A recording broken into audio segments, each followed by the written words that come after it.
Right. So I think we are ready to go. Good. Make sure you mute those who are not speaking. Okay, so here we formally start and we are recording and live streaming. So there are people who are looking at us and hearing us, but they are on YouTube. We can't see them, but they can see us. Welcome, ladies and gentlemen. Namaste, assalamu alaikum. This is the 119th edition, that's 119, of our Zoom public meeting. We wish to sincerely thank all those who have contributed in whatever way to the success of this ongoing Pan-Indo-Caribbean and Pan-Indian Diaspora global project. Our chairperson today / tonight is Shakira Mohammed, a teacher for the past 14 years, 1-4. She has a BA in Business Management and a BEd degree with a focus on special needs education.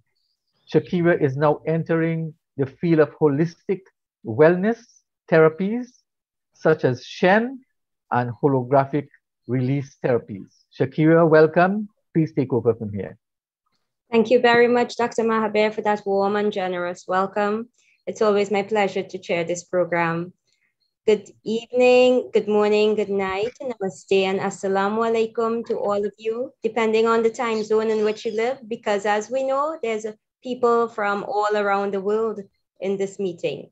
This is our 119th edition of our Zoom public meeting. So for 118 unbroken continuous weeks, we have been here every single Sunday. In the past 2 years, 5 months, and 1 week, we have featured 392 presenters from all parts of the world, speaking on 118 topics. So ladies and gentlemen, this is a weekly forum being hosted by the Indo-Caribbean Cultural Center. That's a legally registered research and publishing company operating since 2010.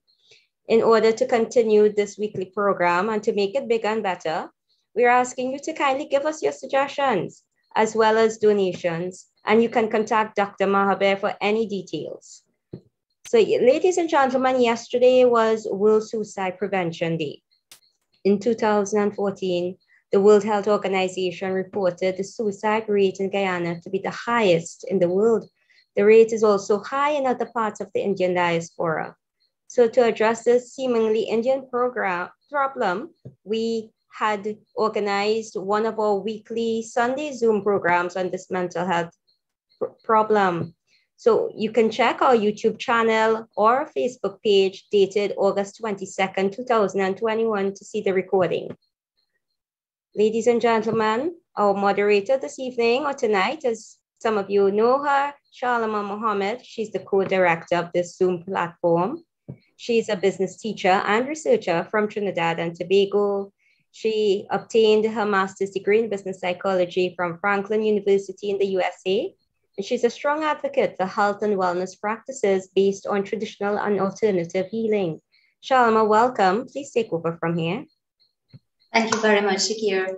Assalamu alaikum, everyone. Namaste, and a very, very warm welcome to all of you.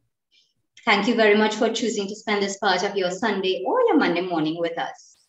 Ladies and gentlemen, this public meeting now will take the form of a panel discussion. And to avoid trolls invading our program, our IT manager, Ravin, has muted everyone and has given permission to the presenters only to share their screens. Presenters are advised, please do not unmute anyone. Please don't allow anyone to enter the program. And also, please avoid having anyone share your screens. Today's meeting should not exceed 2 hours, and what we'll be talking about is the changing roles of Indian women in the diaspora. I want us to pause for just a minute in memory of Queen Elizabeth II of England. This is a woman who evokes mixed emotions in people worldwide, and certainly in the Indian diaspora, essentially because of her forefathers and her role in perpetuating starvation, massacres, partition, poverty, and theft in India, for which there is a view that she should have apologized. On the other hand, we are currently situated in our respective countries of domicile because of those very adverse events. Are we happy where we are, or do we want to be in India right now? We also want to pause in memory of the 3,000 plus people who died on this day, September 11th in New York, when allegedly suicidal persons hijacked plane loads of people, causing the destruction of the World Trade Center and other significant buildings in the US. So let's just pause for a minute.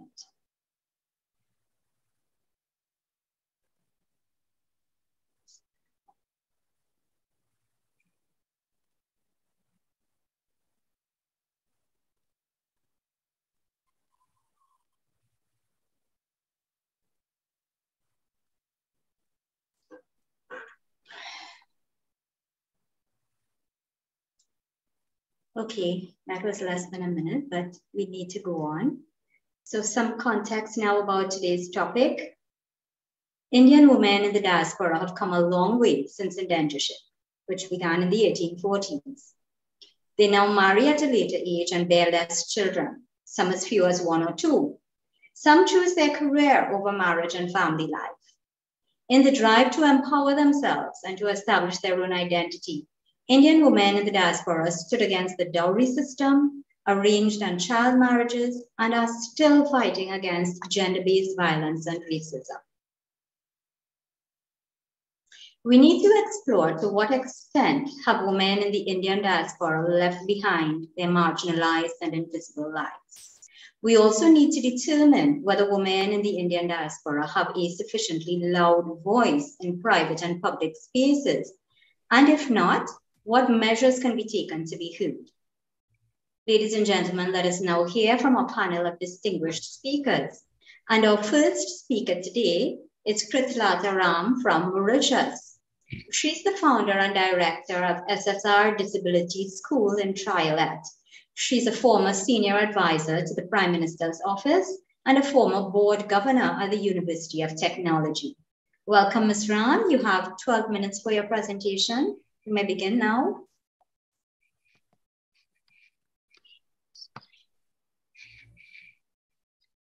You're unmuted.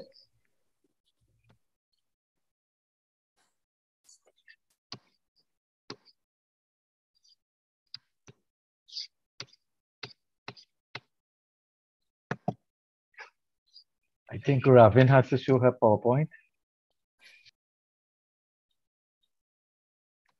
Yes. Can you hear me?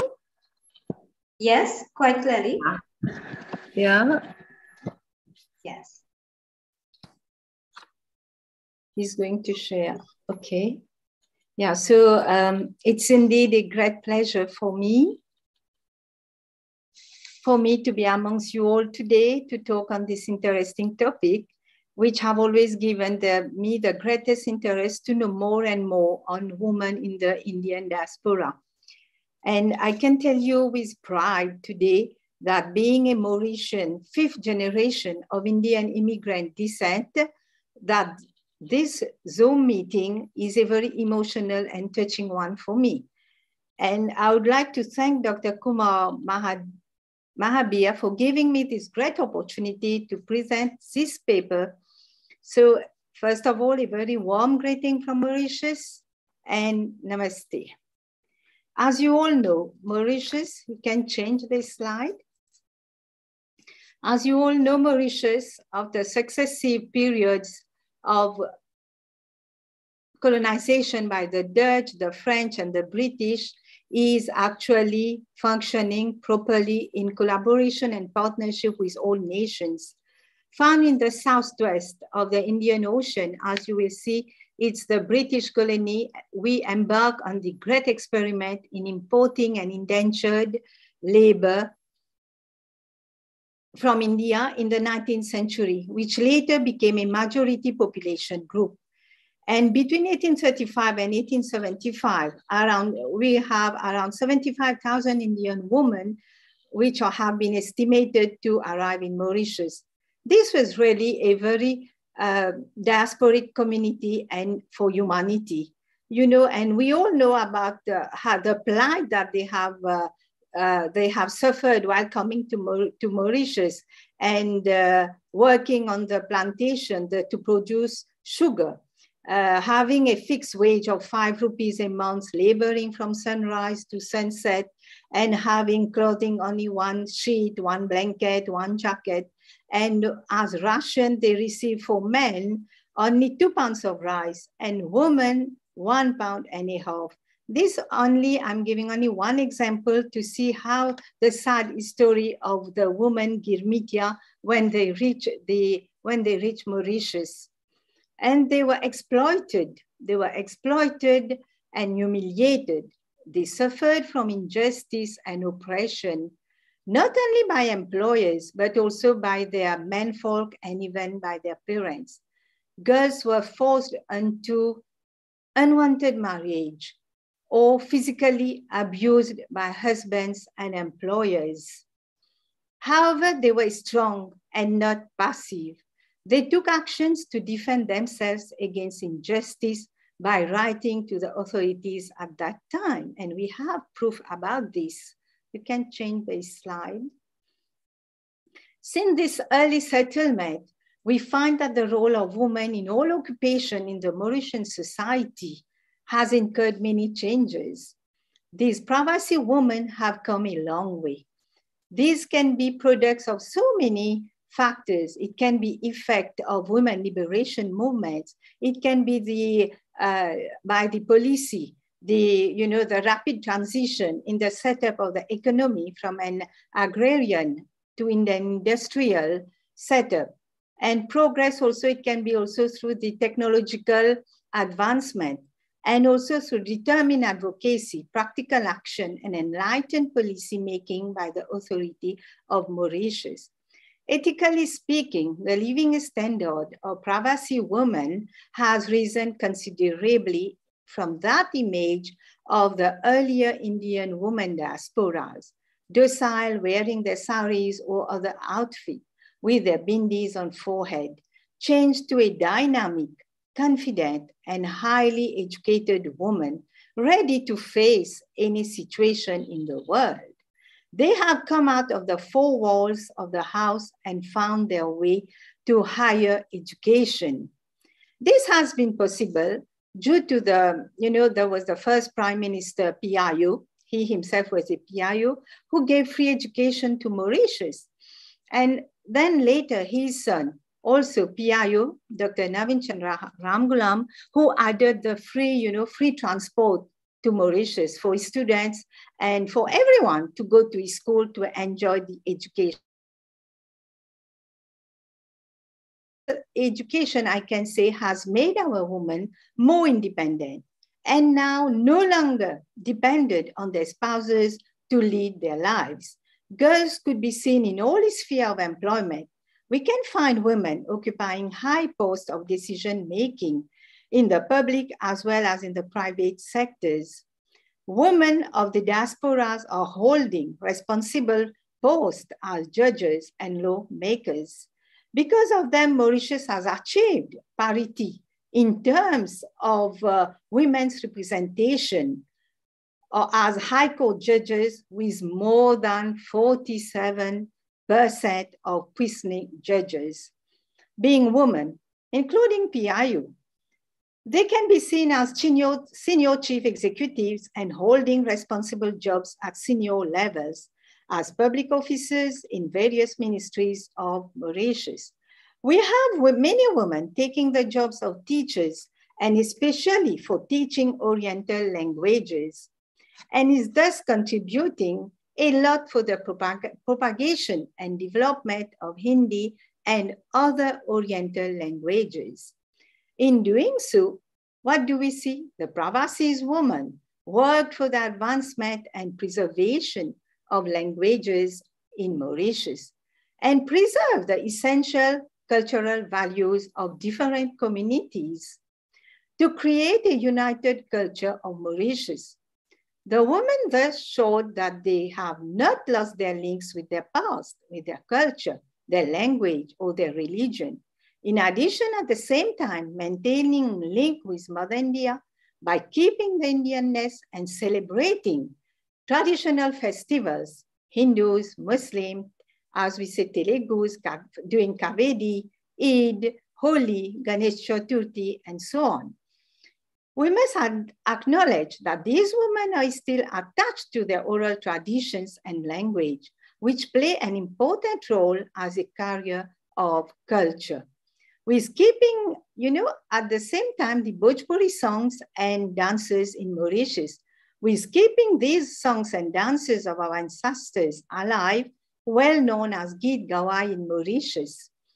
Our women, Dadi, Chachi, Pupus, Nani, have contributed in keeping it lively and making it famous around the world. The Geet Gawai, considered as an element of our intangible cultural heritage brought by our ancestors, received the international recognition and was inscribed on the representative list of UNESCO in December 2016. What a journey of our Indian women. What a pride for Mauritius. These Pravasi women, you can change the slide. We call them Shakti. They are constantly improving and building their self-image, their self-confidence in order to strive for their goals, their successes and satisfaction. They are assertive, efficient, and effective to taking jobs of drivers. Now we have introduction of metro. We have drivers of metro, lorries, and even conductors. Women are seen everywhere, from doctors to scientists, judicial magistrate, university lecturers, and various crucial jobs. Even we have an increase in the number of women working in offices as secretaries and back officers. And just now we had the one commander, board commander of Air Mauritius, which is a woman of the PIU.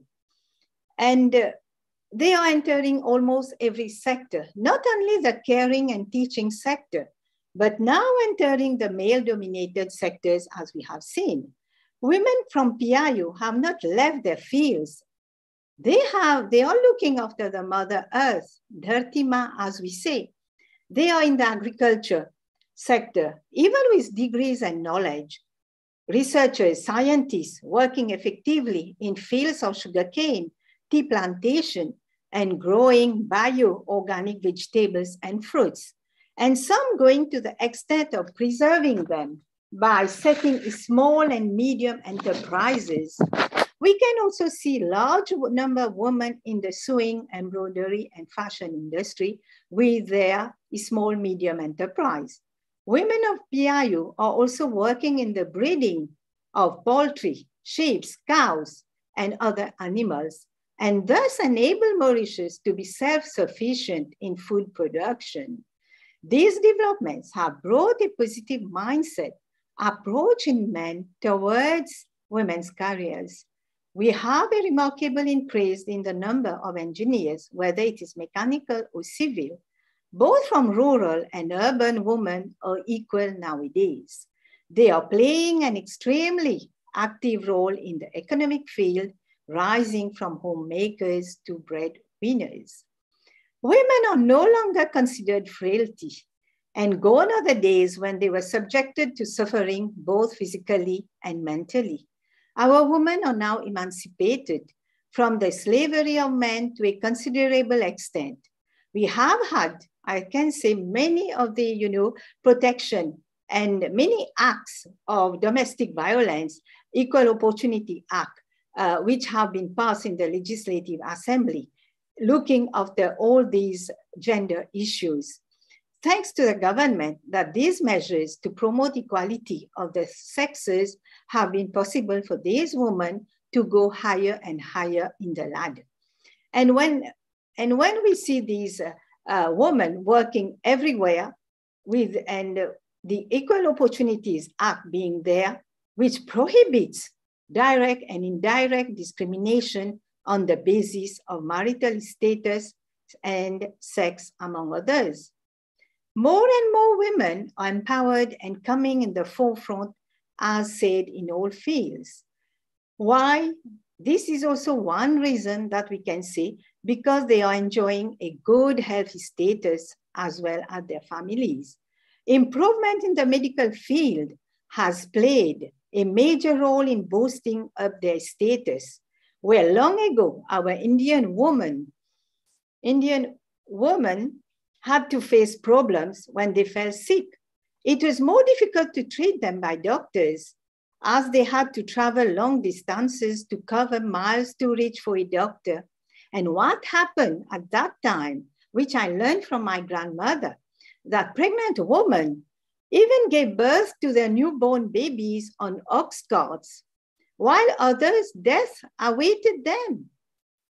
But fortunately, I can say in Mauritius, this is due to the revolution in the health sector, with modern built hospitals, with innovative and high-tech equipment. And more so, in addition, I can say that free medical services is provided in our medical institution in Mauritius. And we have also the setup of a medical college in Mauritius with the help of India, where more girls are coming as qualified medical officers, doctors, specialists, and joining the health sector and the Ministry of Social Security to look after our senior citizens and to look after our specialized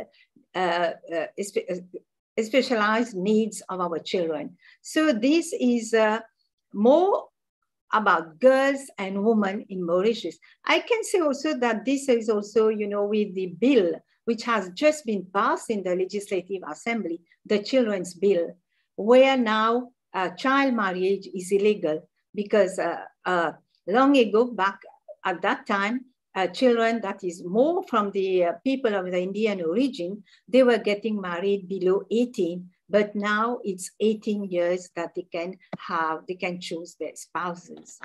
And also, I can add also that, there was this long time back in 1948, the Prime Minister PIO, Dr. Ramgoolam, he brought this, the universal suffrage, which was adopted, whereby young girls and boys can vote and take their destiny in their hands. So this also, I think, brought a change in all these things so that our women today are coming in the forefront. And what we can see also that women of the Indian diaspora making their way into politics, not only voting, but they are also coming into politics, which is no more seen as the well-guarded bastion of males. It is comforting to know that progress has been achieved also by all these. And as you will see from the slide, that we have these women occupying the post of first ever woman who held, the president of Mauritius is Mrs. Amina Garib. And then we have first woman as vice prime minister in 2017, Mrs. Fazila Doriao. And also we have Mrs. Kalyani Jaggu as the first secretary of the Labour Party. And we have many women still nowadays in the parliament 2022 as the government chief whip and having higher role to play. And in doing so, they are contributing a lot in the transformation of Mauritius and building the nation. Women presence can be seen everywhere, but we are waiting that the long-term aim of having 50% of women in politics could be reached as recommended by the UNDP. But so far, we are at 20%, and we were 5% and leaped to 20% in the recent election 2019.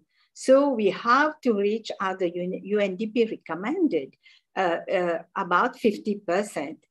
There has been also an increase in the participation of women in the village council election, about 25% from 25% in 2012 to 47.2 in 2020. And women as permanent secretaries also have increased. And among them, we have women from the PIOs. We have senior chief executive, which rose from 31% to 37% in 2005, and to 40% in 2007 and 67% in 2008, respectively, as I say. So includes of these, everywhere we have PIOs including them. Recently, as I have mentioned, these women in politics, and we have a long way to go. And to conclude, I may say that women, even we are soft or tender or bold of characters, we have our skill, we are hardworking, sincerity, self-confident as our asset. It's enough for us to excel wherever we want. We are going side by side with men in all spheres of life by escalating the ladder of social, economic, political, and technological progress with zeal and dynamism. We have seen it during the COVID pandemic, how women, they were affected. Some lost their jobs, but they have to change, they have to adapt and become lifelong learners to adapt to new jobs so that they can live, they can survive. In so doing, they are contributing extensively towards the social transformation, as I say, and building the nation. In short, they are contributing in making our communities more resilient. So I will end with this and thank you. See you again. Thank you so much, Ms. Ram. That was quite a comprehensive expose of the moves that the Mauritian Indian women have made to improve their life situation. And of course, the work has to continue, but they've done extremely well. So thank you very much for sharing that. Thank you also for being with us at midnight in Mauritius. We really appreciate that. Will you be able to stay for some questions? It's okay, I can take some questions. Great. Great. So we will ask everyone to please make note of the questions that you would like to have Ms. Ram address. And after all the presentations have been made, we will have a Q&A session. Okay. Thank you very much. Thank you. Thank you.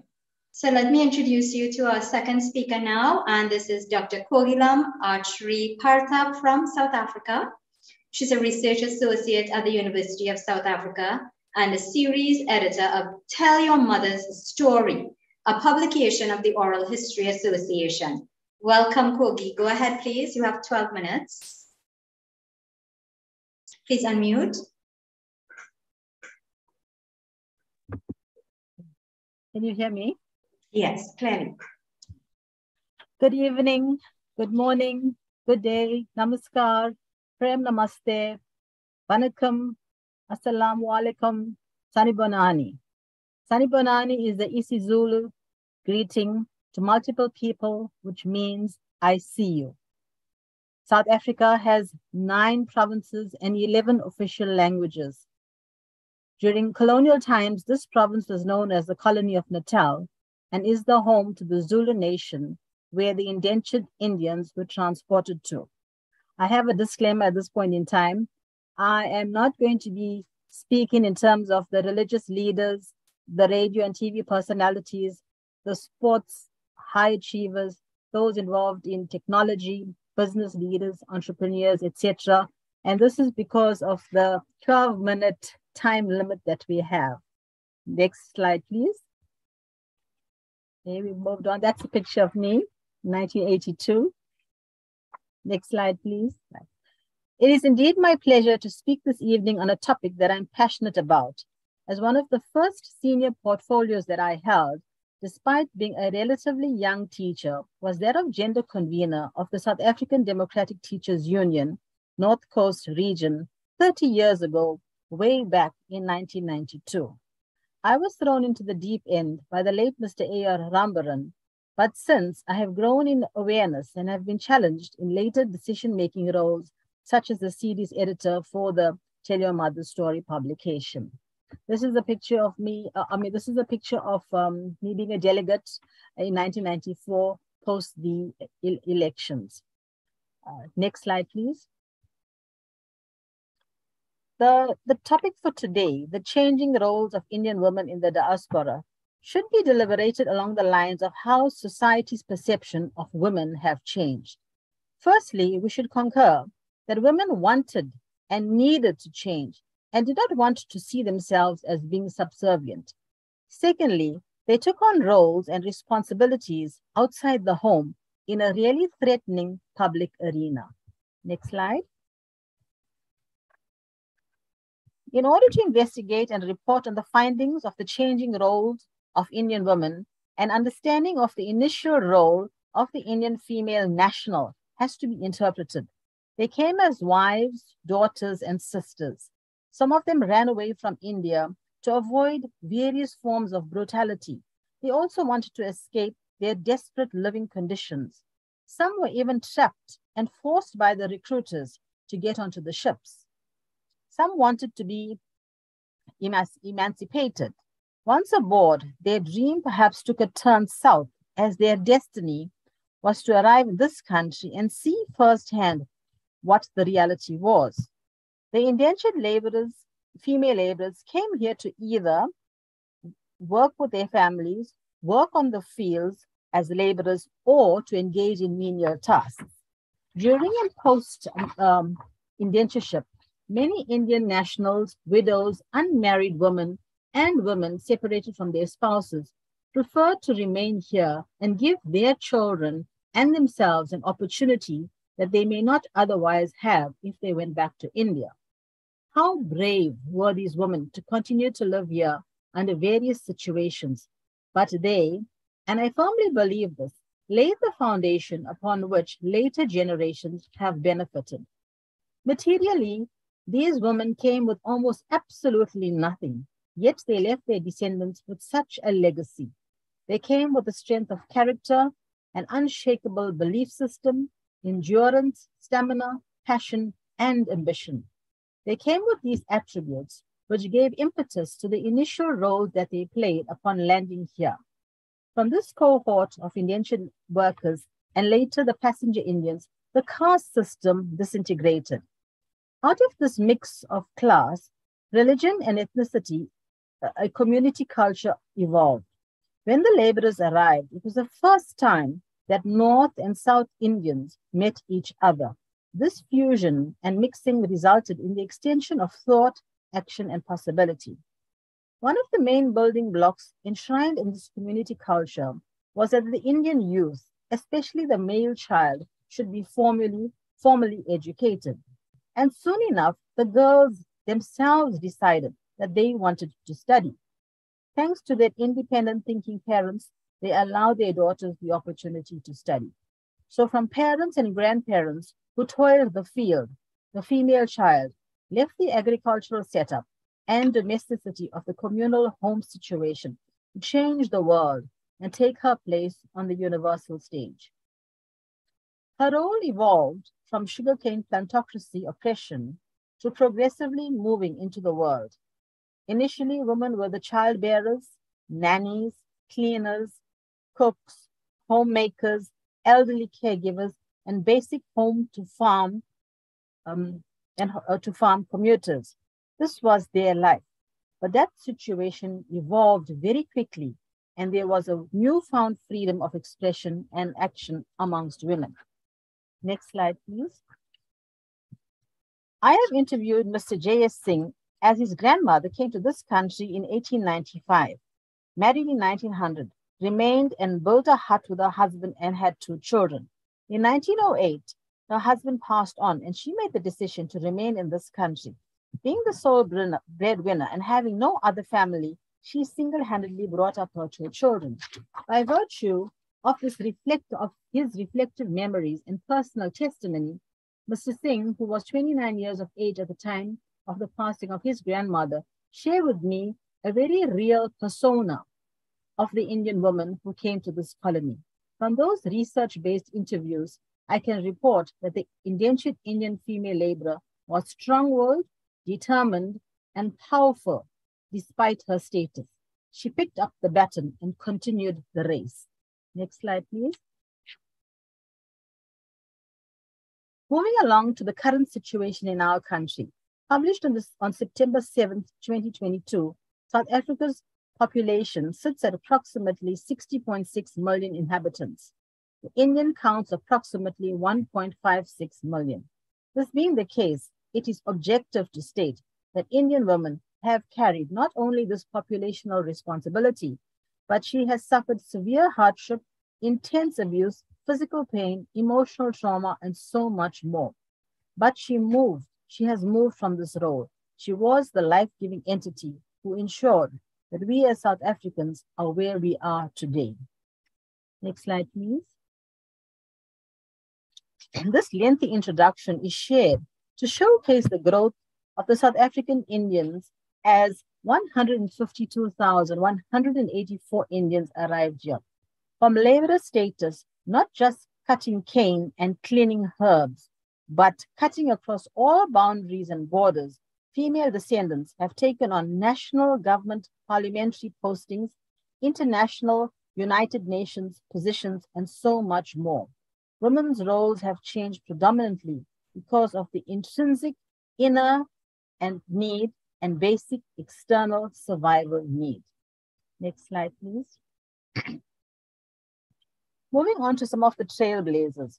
Dr. Gunum, born in 1906, left Durban to study in Edinburgh and returned in 1937 to practice as a medical doctor and was referred to as the Coolie Doctor. She was also a political activist, and when the now deceased Queen Elizabeth and her family visited Durban in 1947, Dr. Gunum led the demonstrations, but her lone voice was drowned out by the members of the audience who were in awe of the royal family visit. Next is Comrade Phyllis Naidoo, born in, no, the previous slide. Comrade Phyllis Naidoo, born in 1928, received a national award for her outstanding contribution to human rights and the struggle against apartheid. Phyllis lived in Durban, and her flat was a meeting place for many who were actively involved in the liberation struggle. She was one of the speechwriters for Chief Albert Luthuli when he was awarded the Nobel Peace Prize. At one stage, she had 5 ex-Robben Island detainees as messengers at her law firm, Jacob Zuma, past president of South Africa, being one of them. Professor Fatima Meer was born in 1928. My son tells me I have 2 more minutes, so I'm going to just skip through. Judge Navadine Pillay was born in 1941, was part of the International Criminal Court. Comrade Ray Pillay, born in 1941, also was one of 2 known MK soldiers who fought in the liberation struggle. And we have Dr. Kasturi Vali, who worked at the Vienna International Center. And born in 1960, we have Professor Qureshi Abdul Karim, who is an HRF A1 rated researcher and holds many Apex awards for her work. So I'd like to move on to the next slide. And here I refer to books written by Dr. Betty Govenden, Dr. Devi Rajab, and Ms. Sam Woodley, who were used as a term of reference to prepare for this presentation. Sister Outsiders by Betty Govenden was published in 2006. Devi Rajab in Women South Africans in Indian origin has written up short biographies on many women who have managed to creep, crawl, and canter through the glass ceiling. Ms. Sam Woodley, in Reflections of Women from the Black Consciousness Movement, resonates with narratives that bear testimony to the human spirit. And I now move on to my last slide, which is the conclusion. In conclusion, on a grassroots level and in everyday interaction in terms of employment, women, the last slide, please. Women have to make a greater effort to make themselves marketable because of greater numbers. Secondly, in conquering apartheid, we have to learn to accept the new status quo. We have to change our separate development mentality. And finally, where racial prejudices are concerned, communities should workshop together how to go about getting rid of racial prejudices. And I want to end by saying that I'm going to quote Jawaharlal Nehru, who said, "To awaken people, it is the woman who must be awakened. Once she is on the move, the family moves, the village moves, the nation moves."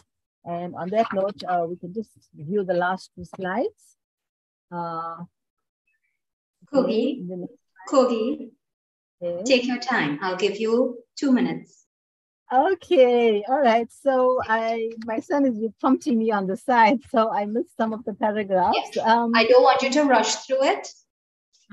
Okay. So I wanted to say that, I didn't read on Fatima Mir. So Professor Fatima Mir was born in 1928, and her political career began at the age of 17 when she was a high school student. Fatima helped build democracy in South Africa by speaking at some of the mass rallies and sharing the platform with prominent anti-apartheid leaders. In 1949, Fatima Mir helped to establish the Durban District Women's League, which aimed to build alliances between Africans and Indians as a result of the race riots. And Judge Navanithan Pillay, born in 1941, holds a doctorate from Harvard University and was the first woman to start a law practice in her home province in Natal in 1967. She acted as a defense attorney for anti-apartheid activists, exposing torture and helping establish key rights for prisoners on Robben Island. Judge Pillay in 2003 was appointed as a judge on the International Criminal Court in The Hague. And, to mention Professor Qureisha Abdul Karim, she is the recipient of the Canadian Guyder Global Health Award, the French Academies of Science Christophe Moriot Award, the 4th Hideo Noguchi Award from the Japanese government, and the World Academy of Science Lenovo Award. Qureisha is an internationally recognized infectious disease epidemiologist improving global health care. So I would like to end now by saying that we can go to the last few slides. Yes, so this is, showing the different roles that women play. Here's me now, like in the sari, but I have my cap on and I'm making some point at the 1860 Heritage Center. This was on the occasion of National Women's Day, the 9th of August. And yeah, it was on Facebook on their website. And I think there's one more picture that I put in. Yeah, so, despite the many roles that we play, but we do go back to basics. And if you look at the last picture, that's me there making rot. And I'm not sure how many of you actually make rot, but it's a flour-based biscuit that we prepare around prayer time, and it has sugar and milk, and we fry it outside.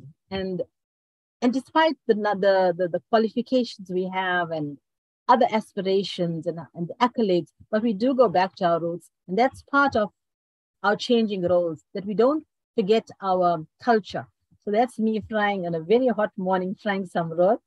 And the middle picture is, I'm a mother of 3 sons, and after many years, when I turned 50, I decided to give myself a gift, and I bought myself a Harley Davidson.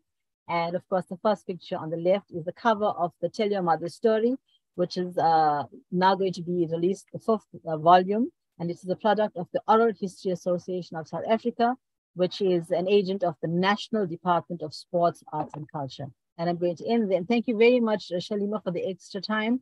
And thank you to Mr. Kumar for the opportunity, Dr. Kumar, for the opportunity to speak this evening. Thank you. You're so welcome, Kogi. And I want to thank you very much for all that you've shared with us. And I want to say congratulations on choosing to gift yourself a Harley Davidson. You go, girl. Thank you. I still need to learn to ride it. It's parked off. I still need to ride it. It's parked off. Okay. Soon you'll be on the road. Good enough, yes. Congratulations. And I also want to acknowledge, you brought up 2 important names, Dr. Betty Govindan, who's always with us. And I want to say congrats to her and hats off to you. And Dr. Devi Rajab, who is here with us today for the first time, hats off to you too. Thank you very much for being here. We will hear from them later in the Q&A. So thank you so much, Kogi. Thank you. Thank you. So ladies and gentlemen, let's hear from our 3rd speaker now. And this is Dr. Gabrielle Hussein from right here in Trinidad and Tobago. She is a senior lecturer and former head of the Institute for Gender and Development Studies at the University of the West Indies in St. Augustine. She's a weekly newspaper columnist for the series Diary of a Mothering Worker, which obviously suggests that she's also a mom. Welcome, Dr. Hussein. Go ahead, please. You have 12 minutes, unless you need otherwise. Good afternoon, everyone. Thanks to Shalima and Noor for inviting me to be here today. And I'm just going to share my screen and start. So I've taken sorry, Shalima, it says that the host is disabled screen sharing. Okay, just a second, please. Robin, can you please make Dr. Gabrielle the same co-host? Should be able to now. Okay, thanks. I'll just try again. Yes. Okay, so everyone should be seeing my screen. Yes, we are. Taken a slightly different approach than some of the others. And what I wanted to do today was to talk about the shifts to young womanhood that have occurred, and that comes out of my long-standing interest in adolescent girlhood. So I will just start. My presentation today summarizes post-indenture shifts in young womanhood, looking in particular at the ethnographies of the 1950s and 60s that were conducted in Indian communities, looking at post-independence scholarship that emerged in the 1970s and 80s, and of course, the emergence of feminist scholarship as well, and what they tell us about the contemporary politics of young Indian women today. And I wanted to highlight some conceptual terrain as well, looking at the concepts of gender negotiations, gender navigations, and feminist navigations as a way of theorizing these post-indenture shifts. So I'm sure all of you are familiar with the issues with the dates at which indenture ended, which is that it was from 1845 to 1917 in Trinidad and Tobago. So when we talk about the post-indenture period, we're talking about from 1917 on. One point that I think is worth noting is that in the scholarship, there's a significant discussion of Indian women, has always been there in the historiography for decades. But there is a kind of elision that occurs in the historical scholarship where discussions of Indian women often focus on what has emerged in the archives related to adolescent girls. So girls that would have been 14, 15, 16, 17, and so on. And what that means is that for those of us that are trying to trace a history of adolescent girlhood to the present and the shifts that have occurred amongst adolescent girls and young women, there's a conflation of adolescent and adult women's experiences, which I think offer a lot in terms of teasing out that history of adolescence that's otherwise largely invisible. Indeed, some of what is described as indentured women's adventurous spirit and rebellious spirit, I think may also be explained by the fact that in some of these conditions, these Indian women were in fact teenagers and were in fact young women. And so this is an argument for interrogating and intersecting age and adolescence more closely in historical explorations of Indian womanhood. So taking an age-based analysis is, I think, important.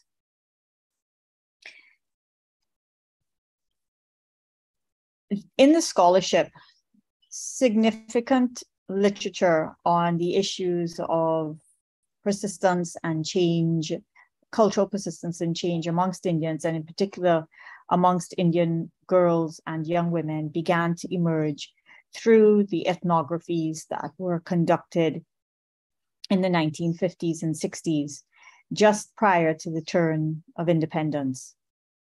Ethnographers described a situation of girls moving from being children to being wives and thus women with little experience, similar to a contemporary or Western-defined period of adolescence. For girls, this was a liminal interstitial period between childhood and womanhood. It was, as I'll show, brief, and it was a period in which they moved from being children to being wives almost instantly. These accounts demonstrate that girls' lives were regulated first by their status as children, and secondly by their preparation for wifely responsibilities, with little period for transition or development of alternative identities. So I've provided an example here from Morton Klass's study in 1961, where he describes the first few days after the wedding ceremony. He writes, "Years ago, when boys and girls were married at the age of 11 or 12 or even younger, they were not permitted to sleep together until they were at least 13 or 14. Today, when the girl is brought to the boy's home, she sleeps away from him for the first 3 nights. The bride is taken back to her home for a 3-day visit. Her husband then brings her back to his home once more, and the marriage is usually consummated that night.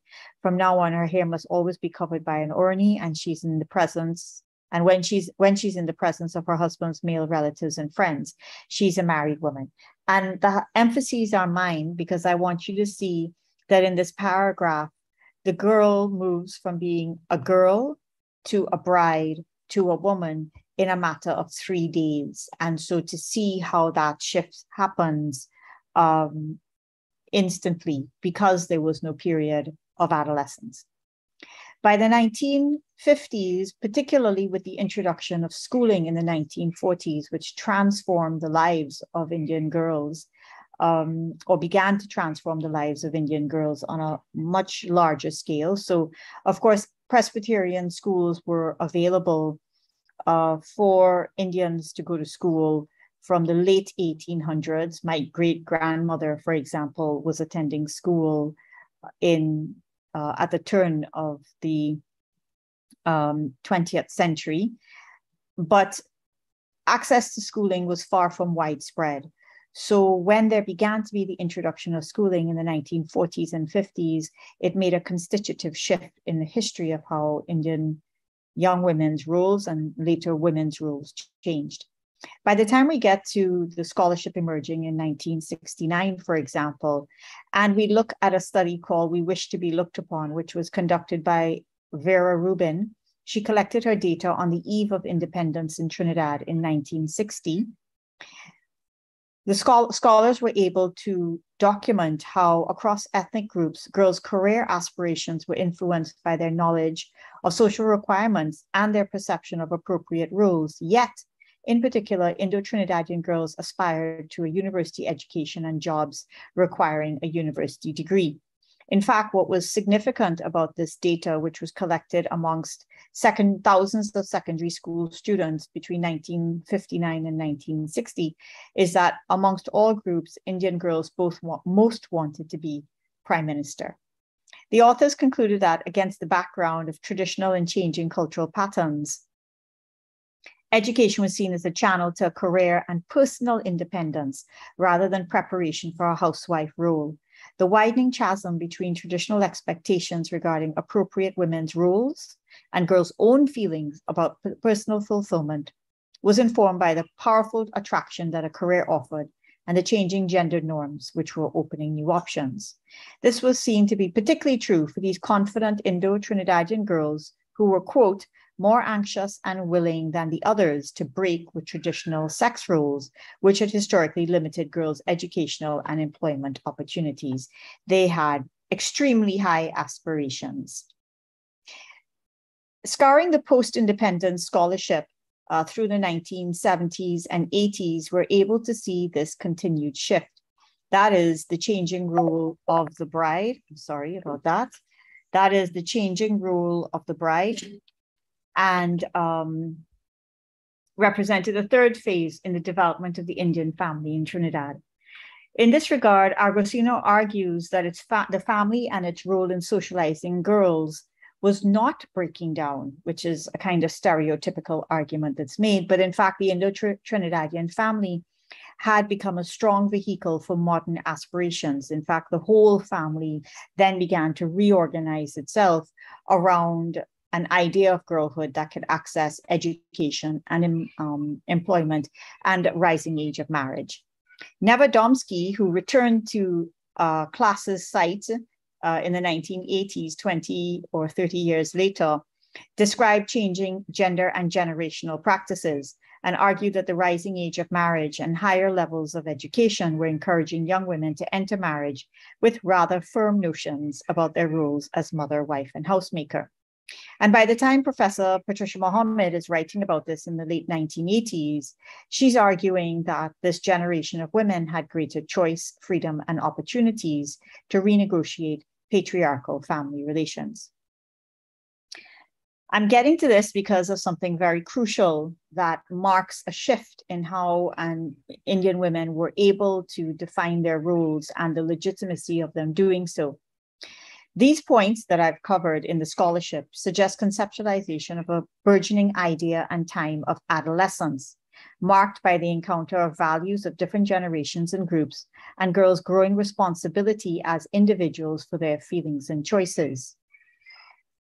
So there's the growth of the idea of personal choice and freedom and self-determination and personal aspirations that occur in this period. What's significant about this growth of personal choice and girls' individuality is that it established new parameters for the construction and negotiation of gendered identities. Now, we are able to chart these shifts in terms of an expanded adolescence, the expansion of education for girls, the influence of Christian teaching, growing views in the West and India about the ill effects of early childbearing, intruding ideas of romantic love, and growing modern consciousness of the child as an individual having separate or different needs and rights. Why is this important? It's important because although we know that Indian women were challenging, negotiating, resisting, and seeking self-determination over the entire course of indenture, that negotiation and challenge was never legitimate. The increasing acceptance of personal choice from about the 1950s on opened a space for young women to legitimately negotiate for the first time in history. And so the expansion of an age of adolescence is absolutely crucial historically and conceptually to being able to analyze and to understand and theorize why it is Indian women pursued the choices that they did in the ways that they did and felt a sense of legitimacy to do so. Acceptance of adolescence as a phase of individual identity formation changed terms within which females were bargaining with patriarchal community expectations and traditional roles. And I would argue the entire family changed in terms of increasingly accepting that individual identity formation as part of Indian girlhood and later womanhood. The significance of this is that girls were not just expected to obey as they were before, but to choose to obey parents and authority figures, moral imperatives, and gendered sanctions. This suggests a fundamental change in the terms of Indo-Trinidadian girlhood and the transition to womanhood over this 50-year period. That meant that Indo-Trinidadian girls could exercise legitimate personal choice and independence as they sought fulfillment, reflecting a new enabling context for young women's exercise of agency. So what I've done is highlight a key change in the development of Indian women, which was the expansion of a period of adolescence, and therefore the importance of us bringing in an analysis that includes age and generation when we understand the shifting roles of Indian women. This is important precisely because it changed the terms of legitimacy for Indian women's negotiations for the first time in history, and created a break with the ideals of womanhood before the 1950s, where women were expected to obey rather than to choose to reproduce cultural persistence and choose the ways that they participated in ideals of respectability and so on. By the time we get to the feminist scholarship in the 1980s, this is all well established. And I've presented in this forum before about Indo-Caribbean feminisms and how, including among Indian women, and how developed they were by the 1980s with a range of feminist organizations, feminist scholarship emerging, Indo-Caribbean feminist scholarship emerging from the 1980s, and activism, particularly around issues of GBV, occurring across the region, Guyana, Trinidad and Tobago, and so on, by Indian women from this period as well.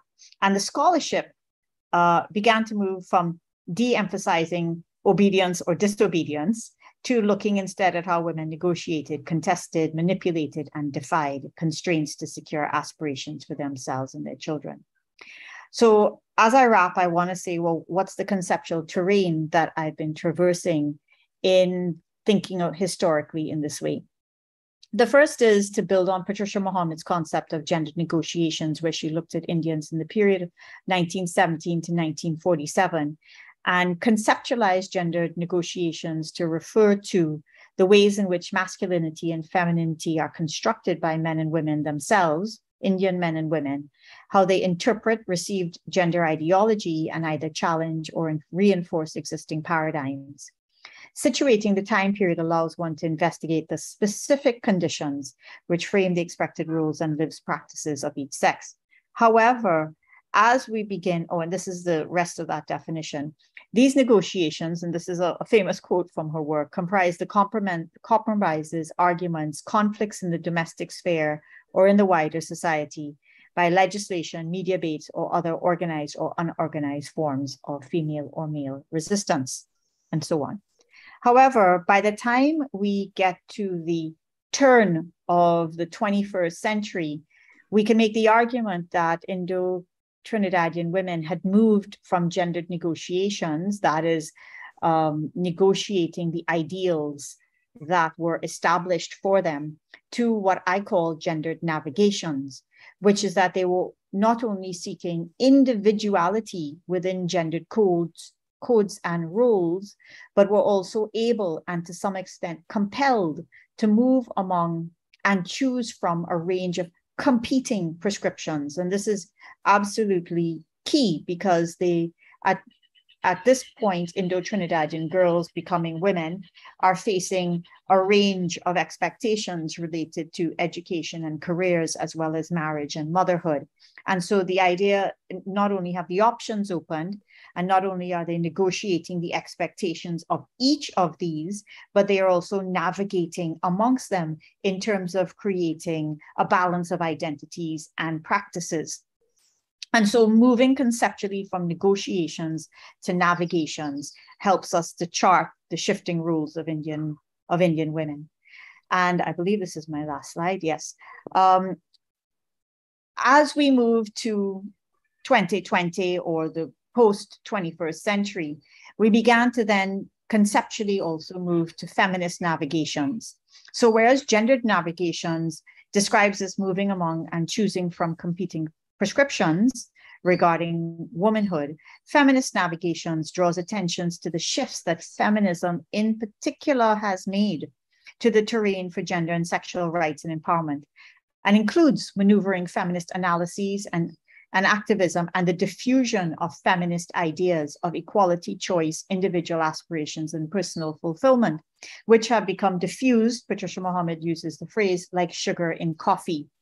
And so I would argue now that if you want to understand what's happening with Indo-Caribbean women, you have to think about the ways that they have been influenced by an extremely active feminist movement from the 1970s on in the Caribbean, and the ways that feminist ideals, in particular feminist activism, has transformed the terrain yet again for women's roles. And then just to conclude, because I know I'm out of time, what I've tried to do today is to trace the shifts in Indo-Trinidadian womanhood through a lens of adolescent girlhood. I've tried to explain how I've engaged the concept of gendered negotiations and showed how that concept can be revisited as gendered navigations and then as feminist navigations. And I would argue for the Indo-Caribbean movements, Indo-Caribbean queer movements, in which Indo-Caribbean women are playing a very significant role there's actually another conceptual move now from gender negotiations to the negotiation of the concept of gender itself, which I find a very rich and productive domain of theorizing and activism. And finally, what I've tried to do is highlight the relevance of historicizing this and conceptually thinking about it to understanding changing roles among Indian women today. Thank you. Gabrielle, thank you so much. That was an extremely insightful presentation. Excellent. I have too much to say. Thank you very, very much. Well done. Thanks, everyone. Ladies and gentlemen, in the interest of time, let's move on to our fourth speaker. This is Sita Dalu of Guyana. Sita has a BSc in social work from the University of Guyana. She's a probation and social services officer at the Ministry of Human Services and Social Services. Sita is also the coordinator of the Claremont Hindu Youth Organization. Welcome, Sita. Go ahead with your presentation, please. Thank you. We're hearing you. Yes, I would have to wait until the presentation is shared by Ravin. Sure. Just give them a second, please. Good afternoon, everyone. So this afternoon, I'll be looking at the changing roles of Indo-Guyanese women. And I have chosen to look at the shift in 3 categories across the various period. I should say. Moving to the next. I'll start with the history of Indo-Guyanese women. Next slide, please. So would like to look at the indentured labor migration period of Indo-Guyanese women or Indian women. And this was the period of 1838 and 1917, brought over 239 tons from India to specifically as indentured laborers. And while immigration increased and quotas were established, women were disproportionately represented. And I have prepared a timeline below to show this representation through time. And so it starts with 1860, where the ratio was 50 women to 100 men were immigrated.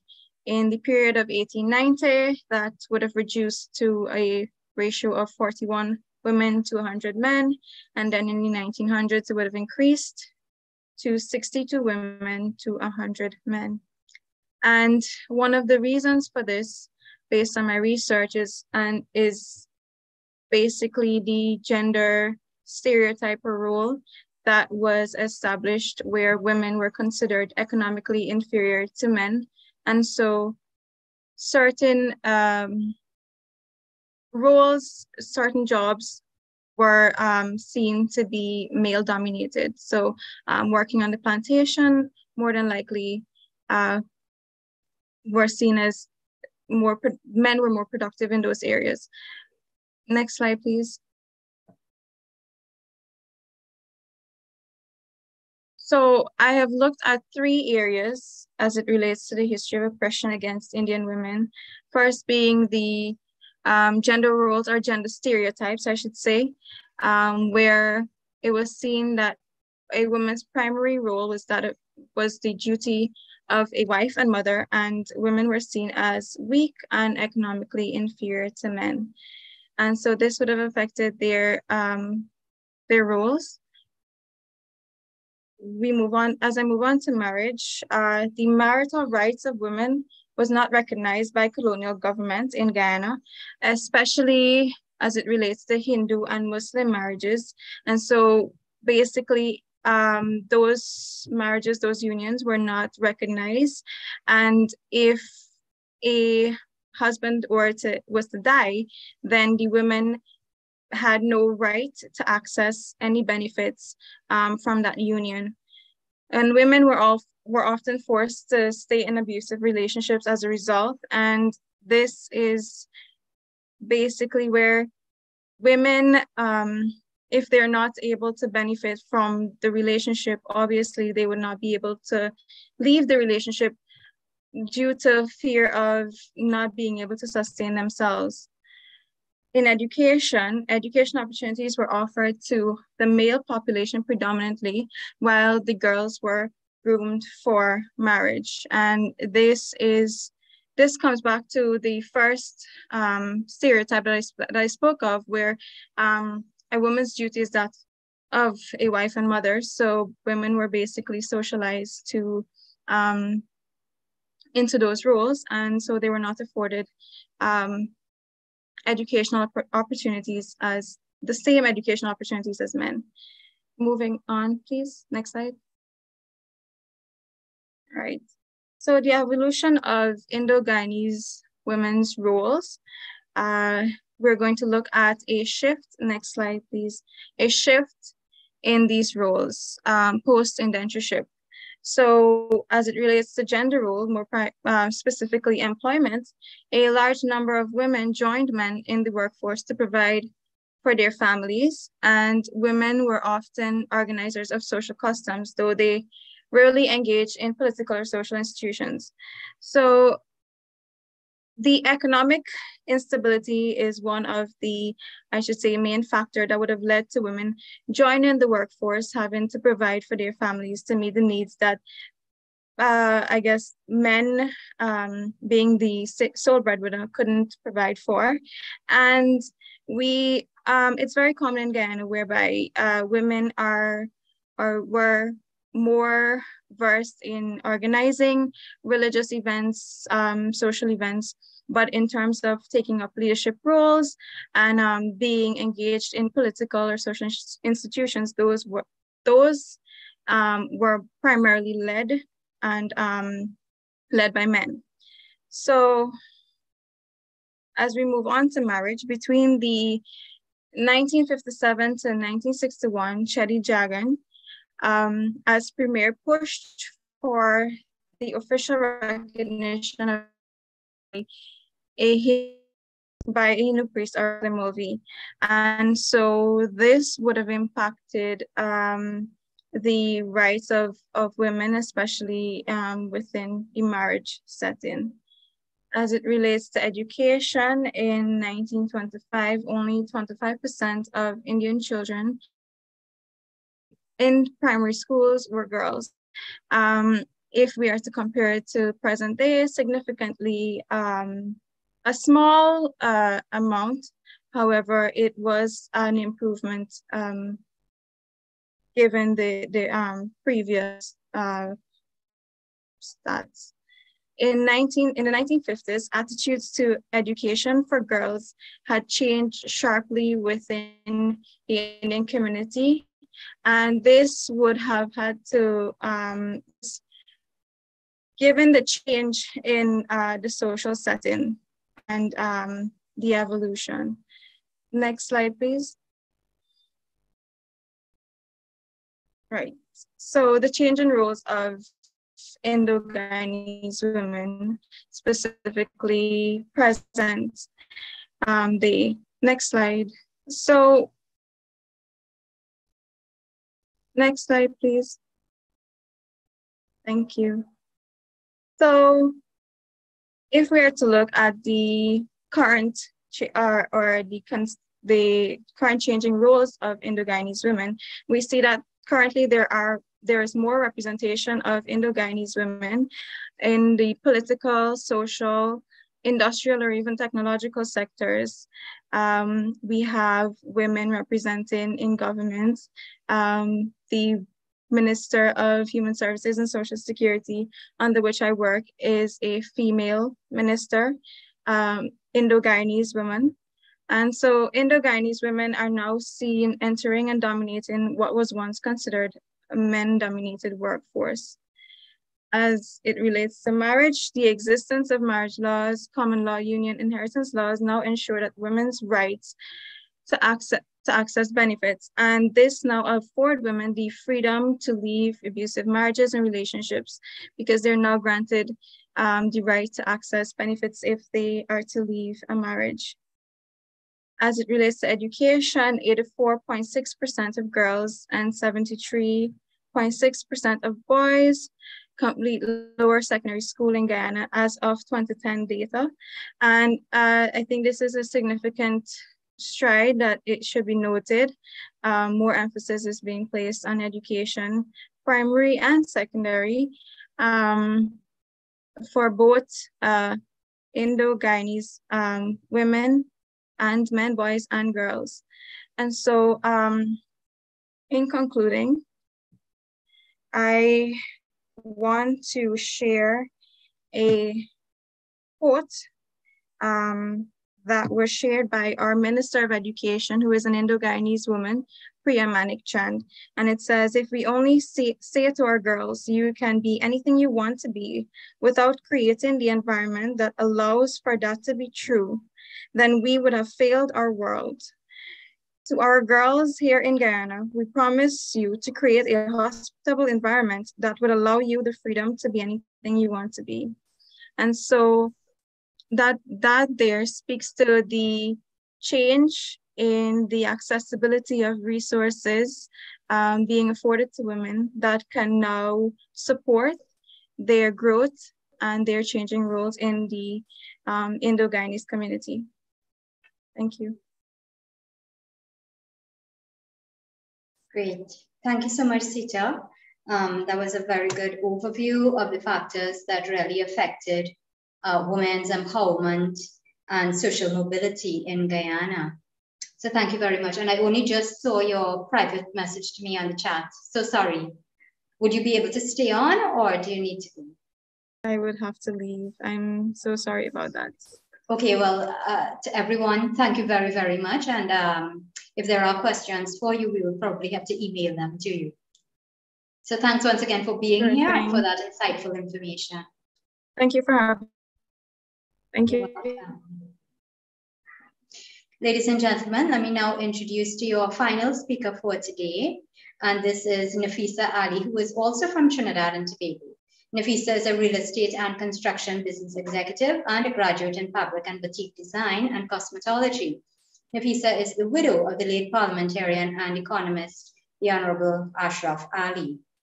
And I will just pause. Nafisa, please go ahead and unmute, and you can begin while I share your screen. Thank you very much, Alama. Assalamu alaikum. May the peace and blessings of Almighty God be with all of us. Namaste. I would like to thank Dr.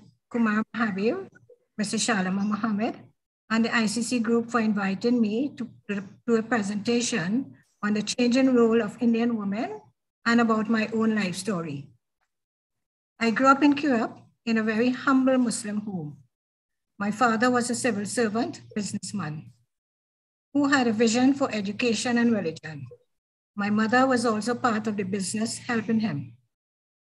Mother was challenged with cancer at a very early age. She was only 37 years age, as I was just a little child when she passed away. She left 7 children, ages 16 to 2.5 years old. When my mom passed, I was at a Brownies camp in Santa Cruz, where our leader, Miss Khalida Ali, who incidentally is the aunt of Naima Khan, who many of us know, facilitated as chairperson for the recent ICC tour. Returning home prematurely from camp, as my mom had passed away, was one of the worst experiences in my life. I was taken to view my mother in a box. I was told I was crying uncontrollably and that I went into shock, hence the reason I cannot remember her today.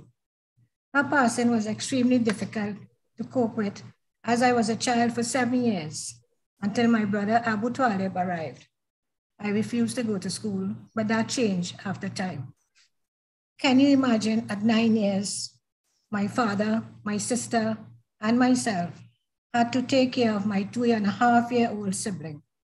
He grew up believing us to be his mother. My father, mighty God, rest his soul in peace. He dedicated his life looking after his family in spite of his own challenges, as he was only 41 years of age at the passing of my mother.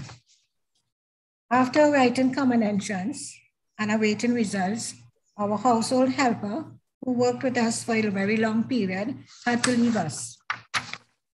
I therefore was thrust into the kitchen as chief cook and bottle washer.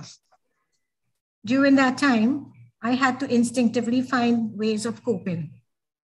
I would wear my mother's high heel shoes in order to see inside the pot, as I was so short. I had as well to use corn cob to scrub my brother's khaki pants. My hands were too small to use the scrubbing board. You see, after my mom's passing, frequent family visits diminished and we were kind of on our own. Common entrance results came out and my transitions from primary education to secondary education was a happy moment. I was delighted to know I was successful in obtaining a place at St. Augustine Girls High School, one of the top high schools in the country and still is. My father rewarded me with a bicycle and I used this to ride to school. Life at SAGS was a way out of my loneliness and sadness. There, I also learned the value of hard work and discipline. I remember joining the geography club and the dance club. I also played hockey and netball after school in order not to go home and find an empty house without my mom. After successfully completing secondary school, my father suggested to me that I go to the UK to further my studies. I declined. I did not want to be in a country all alone, away from home. A sudden rush of loneliness hit me, and my father did not force me to go abroad. Not wanting to be idle, I completed a secretarial course, got a job in 6 months of completion as a secretary with the Consul for Pakistan, Dr. Ahmad Kazim, who was also an orthopedic surgeon. I gained tremendous experience while working with him. Worked a couple places after as an executive secretary, but was not satisfied with working for people. I wanted to be a businesswoman. Among all the positions I held as executive secretary, the one that stands out was with Dr. Amru Millet, who was the advisor on water resources to the first Prime Minister of Trinidad and Tobago, the late Dr. Eric Williams. I had the honor and privilege of interacting with him on the phone. At that time, I had saved up enough money to make a down payment on a property in 1971 at the age of 19. This was unusual for Indian girls to acquire property at my age. Furthermore, the property was registered in my name. My father was elated in my success in acquiring property and encouraged my drive for success. A few years later, my father passed away at age 54. I was lost and devastated as I had lost my best friend, advisor, and confidant.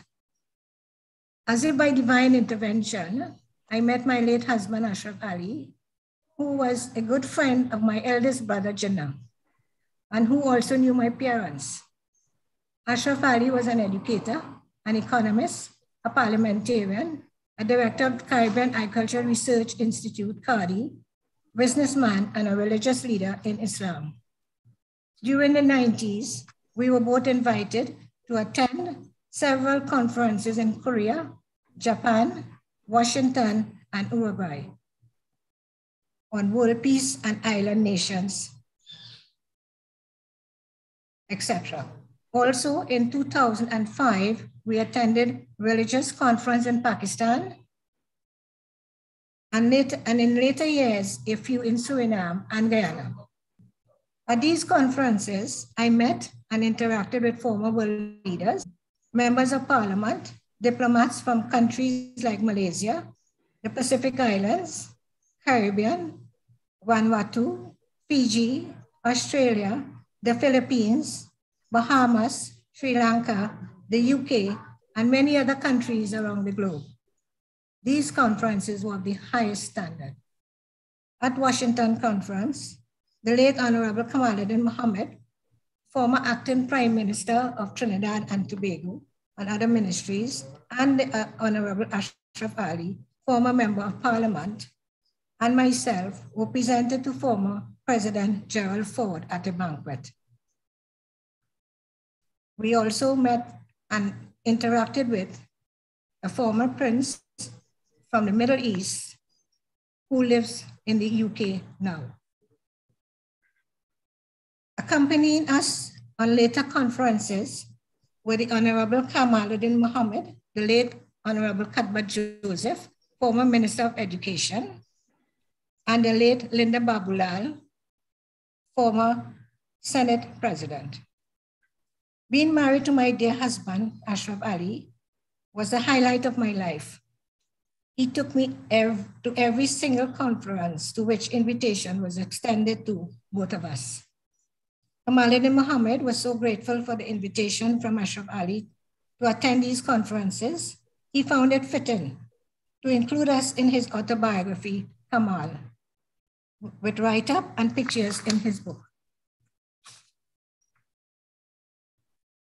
My husband and I shared the same commitment to Islam. In 2003, the pilgrimage to Mecca, we made the pilgrimage to Mecca to perform the Hajj, an experience I will never forget. It was out of this world. In 2010, I took my son Mubarak Ali to Mecca to perform Umrah. On January 14, 2020, my husband passed away and was laid to rest on my birthday, January 16th. May Allah grant him the highest position in Jannah. Prior to his passing, I had been involved in different businesses of my own. I was a wife, mother, and businesswoman, and bearing in mind my responsibility to the home.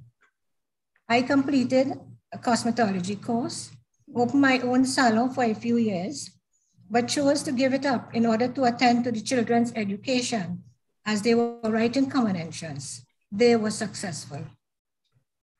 When they started secondary school, I decided it was time for me to move on. I took a fabric design and batik course, opened and operated a garment factory, manufacturing ladies' fashion garments for about 10 years until the government started to allow garments to be imported into Trinidad. My business allowed me to export to the Caribbean islands, as well as Martinique and Guadeloupe. Barbados and St. Lucia were carrying my garments in the main stores. While operating the factory, I decided to pursue a course in marketing. At that time, I was wearing several hats: mother, student, businesswoman, and of which was very challenging, but I managed to cope with the help of my dear husband. He never objected to my multiple roles. He was an economist and therefore my advisor in many business endeavors. I never had to use his salary to fund my business ventures. I did it on my own. When my husband retired from Caribbean Agricultural Research and Development Institute, we both formed a company in real estate and construction. We purchased land, built executive level houses in several parts of Trinidad, and sold them. During that time, I took a real estate course in order to understand the business. This was our first venture in business as partners. Being a woman in the construction industry presented me with many challenges, but my determination to succeed was paramount. My husband was always there as a support and always by my side. I remember when I would feel despondent at times, he would say to me, patience and prayer. Having gained tremendous experience, I was able to construct 2 houses and complete an apartment building on my own. After his passing in January 2020, I constructed a house in his memory on my compound. I want to state that being a Muslim woman, wife and mother, I was never at any time in my life discouraged from following my dreams and ambitions. I was always encouraged by my late father, Mujahid Imamdi, and my dearest and late husband, Ashraf Ali. They were both my guiding light. May Almighty Allah be pleased with them. Thanks to my late mother, Lazina Imamdi, to my children, Sidika and Mubarak Ali. Thanks for their love and support. I recently hosted a Raksha Bandhan ceremony at my home for the ICC family. I am glad to be part of this group and pray that we grow from strength to strength. All the etiquette I have inculcated was because of the values of my father instilled in me in the absence of my dear mother. For example, we could not chew food with our mouths open or place our elbows on the dinner table. There was no loud talking or laughing in the house, especially when visitors came to my father. He taught me how to sit like a lady at all times. As he played the role of both mother and father, he did the shopping for our clothes and ensured we were properly attired.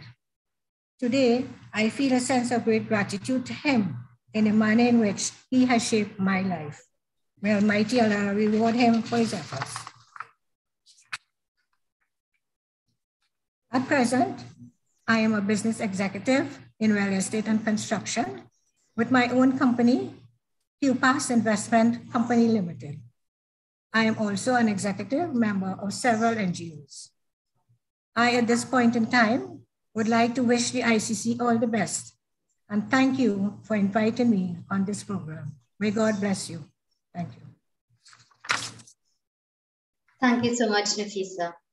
So the gendered negotiations and navigations that Dr. Hussain spoke about just now was more or less epitomized in your testimony.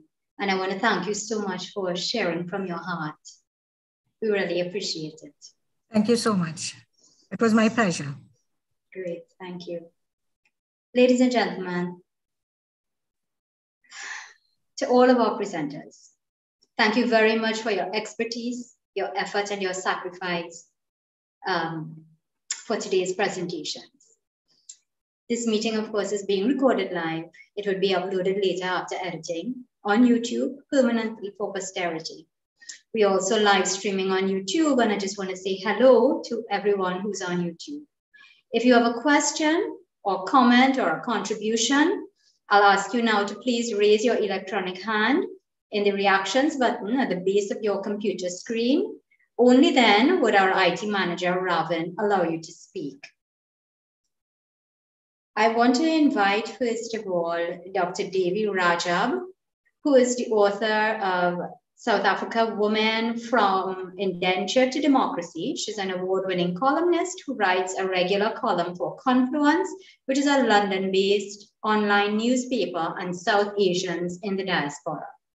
Dr. Rajab, go ahead, please.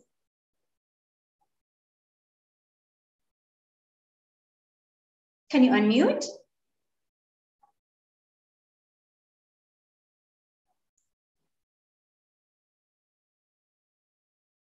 You're not unmuted yet. Right. Yes, you are now. Thank you. Thank you very much indeed for giving me this little bit of space. I want to say how much I've enjoyed the presentations and how much I have learned from each one of those presentations. And I think that they were so beautifully balanced in terms of what they had to offer us this evening. Thank you for that. The one significant thing that stands out for me as a South African Indian woman is that race was probably the most salient feature in our lives as South African Indian women. And when I did my book on Indian women from indenture to democracy, I was almost apologetic about even wanting to research Indian women. In other words, ethnicity was an issue that one had to guard against, because unlike all the other presentations, what stood out for me was the context. The context for us South African women, Indian women, is South Africa. and the politics of it all. And so invariably, one has to look at oneself in the context of the larger Black population and of the socio-political arenas.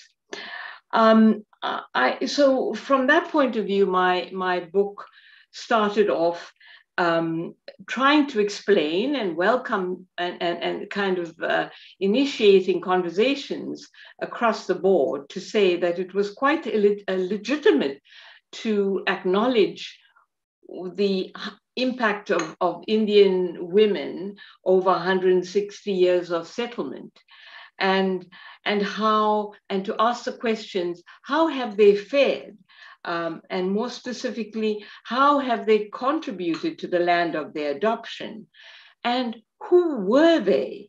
And who are they? Because over the history, we have South African women for large periods of our history in this country were largely invisible until, of course, in comparison to the colored and white women, Indian women were certainly stagnant group under apartheid rule. And so they really came out in their droves as a result of the request from Gandhiji to come and join the whole Satyagraha movement.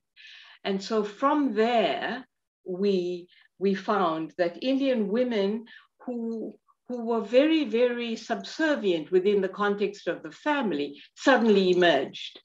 And so I want to take a phenomenological point of view at this point very briefly to say that I have my mother, who is 107 years today. And she was born in South Africa. And her story, if one juxtapositioned it with mine and that of my daughter and that of my granddaughter, one would kind of trace an evolutionary development of where South African Indian women are today. My mother came during the period of horse carts, and today she's still alive to see the dramatic change that we as girls have been able to show.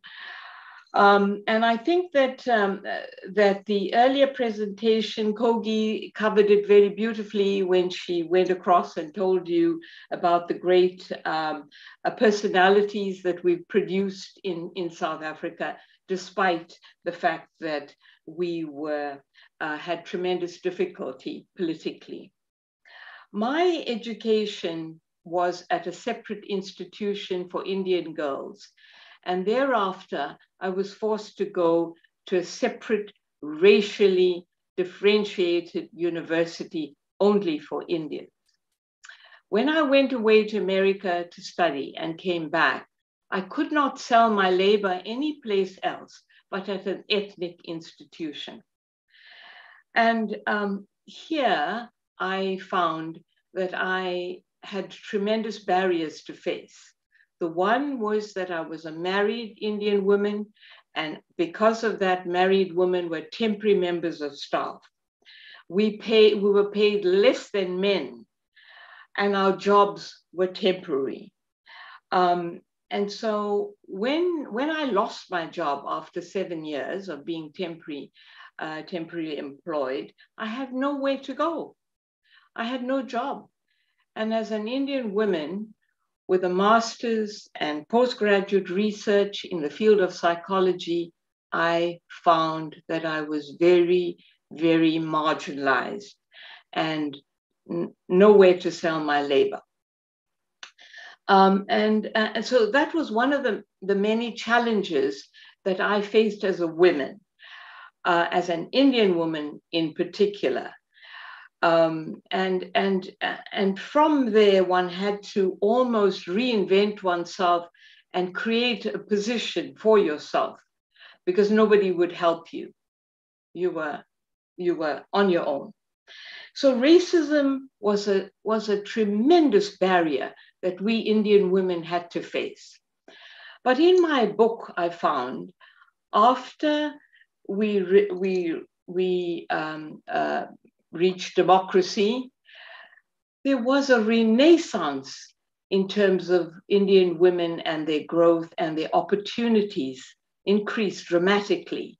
So you found that there were jobs for Indian women on the bench, in medicine, in every possible area, even in politics. The current situation, though, now is that Indian women, although they're doing very well in terms of their academic qualifications, they are hitting a hard a cul-de-sac in terms of where their full potential, because of affirmative action, and where they fall in the whole hierarchy of dominance. So that is an issue. Our battles are ongoing, but we consider ourselves as an integral part of the South African socio-political environment. And I think that if we stay here, those are going to be the challenges that we would have to be faced with. Thank you for giving me this opportunity to say a few words.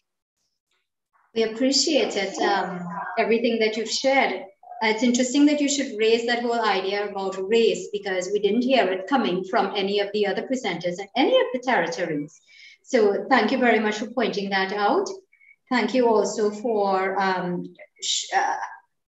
pointing out that the number of women achievers need to increase. And when Kogi was presenting, I made note 152,184 Indians were indentured to South Africa. Kogi, just clarify that for me, please. Is it 152 indentured to, or is that the total number of Indians in South Africa, which is inclusive of those itinerant traders who followed the indentures? So between 1860 and 1911, when indenture was finally abolished, there was a total of 184,000 indentured laborers. Okay. It does not include the traders or everybody else. Right. Okay, great. Thank you very much. So out of that 100, sorry? And then indenture was abolished on the 21st of July, 1911, because of the harsh conditions in our country. And India then stopped movement of indentured peoples to South Africa. Right, yeah, thank you very much. So having heard from Dr. Kogi as well as Dr. Raja, and looking at the number of women achievers, including Dr. Betty Govindan, who is with us, out of that 152,000 Indians who were there, there's still some way to go. And yes, I would want to agree with Dr. Raja. It's something that we in the Caribbean also need to look at. Where do we need to go in order to continue to achieve? Thank you very much. Pleasure. Let's take a question now from Veena Shetty. Veena, go ahead, unmute, please. Ravin, can you unmute her, please? Hi. I had a question for the first speaker. She spoke about the abuse by the plantation owners. I wanted to know if there were any books or written records by the women who were, abused themselves, not secondhand or, something scholarly. And the second question was to the Gabriel, who was talking about how the bride went to the husband's house and left the husband's house on the wedding day and went back after 3 days, because that's a tradition among matriarchal tribes in India. So I wanted to know if this particular community was matriarchal. Thank you. Certainly. Are we seeing Kritilata Ram?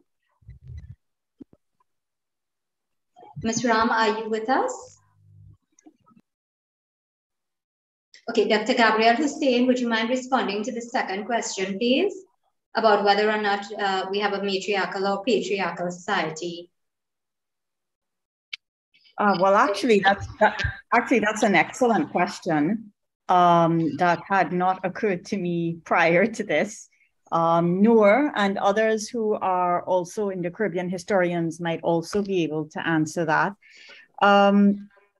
Indian communities, when they came here, would have had a mix of different practices from slightly different areas that they may have come from.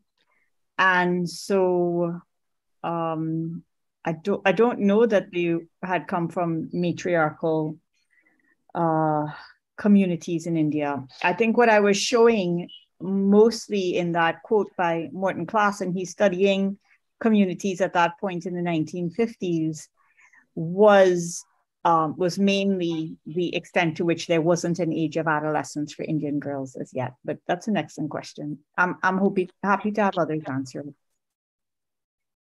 Thank you. I would want to guess as well. I mean, I think we were a patriarchal society by and large. So unless anyone wants to share otherwise, I'm not getting Ms. Ram. So Veena, I'm sorry. We don't have a response for you from Mauritius, unfortunately. Let's take a question from Dr. Derek Davey. So go ahead, please. Thank you, everyone. Just Derek Davey is do fine. Once again, I really enjoyed the forum. And very briefly, I was hoping to celebrate with you all the great achievements of women, especially from our diaspora, Indian women. Trinidad and Tobago, we had an East Indian Prime Minister there. And we have had many successes in Guyana and South Africa, Canada. So I missed part of the presentation initially, so maybe we have listed them, but I was hoping to hear all the successes, celebrate them, and what are the challenges in women in the Caribbean and around the world, and how can we encourage, and what we learn in Canada. By the way, I'm from Canada, Winnipeg, Canada. Hello to everybody around the globe. And we have tremendous successes here because our school system, education system, emphasize women across the board. And we'll talk about our success next time, but I was hoping to hear presentation as Sister Nafisa Ali. She is from humble beginning. She has excelled with grit, perseverance, passion to reach her goals. And that's an excellent template for what a woman, single mom, with wealth of mom, can achieve. Now, that is one excellent dimension of our evolution. But also in Guyana, where I study often, meaning I'm here over 50 years now, well, exactly 50 years, Guyana, we have had a gap in our evolution in women's power, empowering women. We have Dr. Rajanarayan in the 50s, great poet and politician. Since then, we haven't had many. That's the point I'm trying to make. What can we do? I suggest briefly, I like solution. In Guyana, we have the political dimensions. Why can't we just start in the education and empower women to aspire? Why can't the women in Guyana join the Human Rights Commission? And that's a template for leadership. The Chamber of Commerce, the Rotary Club, the Lions Club. In Canada, most of the women are heading those organizations. They are platforms to move ahead. And I can see we can be leaders in education, politics, business, social sciences, and most of all, in our system here, we think, and that's my thesis, women are the future for peace and climate crisis. Thank you. Thank you very much. Nafisa, would you like to respond? You need to unmute, please.